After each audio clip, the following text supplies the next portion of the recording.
இன்றைக்கி நம்ம பார்க்குற ரெசிபி என்ன கேட்டிங்கன்னா சௌச்சோ பருப்பு கடைசல். ஃபஸ்ட்டு நம்ம என்ன பண்ணுறோன்னா கொஞ்சமாக எண்ணெய் ஊற்றிருக்கேன். எண்ணெய் ஊற்றின பிறகு இந்த காய்கறி எல்லாத்தையும் ஒன்றா உள்ளே போட்டுடலாம். இந்த காயை வந்து இப்படி தான் கட் பண்ண அவசியம் இல்லை, நீங்கள் பொடிசாகவும் கட் பண்ணலாம். இந்த பாசி பருப்பு பார்த்தீங்கன்னா இதில் தோரம் பருப்புலாம் போட்டால் நல்லாயிருக்கும். ஆனால் இருந்தாலும் பாசி பருப்பு கொடுக்குற டேஸ்ட் வந்து மற்ற பருப்பு வந்து டேஸ்ட் கொடுக்காது. இந்த வெங்காயம், தக்காளி, கொஞ்சம் கொத்தமல்லி, கருவேப்பிலை, பூண்டு வந்து இப்பவும் போடலாம், அப்படின்னா தாளிப்புலையும் போடலாம். நீங்கள் தேவையானளவுக்கு மஞ்சத்தூள். ஓகே, இப்போ எல்லாம் போட்டாச்சு. தண்ணியும் ஊற்றிருக்கேன். கடைசியாக வந்து ஒரு பச்சை மிளகாய், 1-2 பச்சை மிளகாய் காரத்துக்கு ஏற்ற மாதிரி. இப்போ வந்து பார்த்தீங்கன்னா ஒரு 4 விசில் விடுங்க. ஒரு 5 நிமிஷம் ஆகும், அதுக்கப்புறம் பார்க்கலாம்.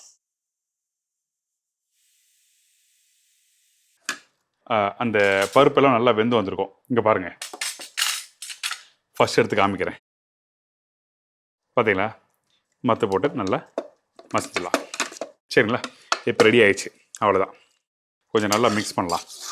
மிக்ஸ் பண்ணிட்டு சைடில் தாளிப்பு போட்டுடலாம். கடுகு வந்து தாளிப்பாக போடுறேன். இந்த வரமிளகாவை இப்போ இந்த இடத்துல போடுறேன். இதோட இந்த பச்சை கருவேப்பிலையும் போடுறேன்.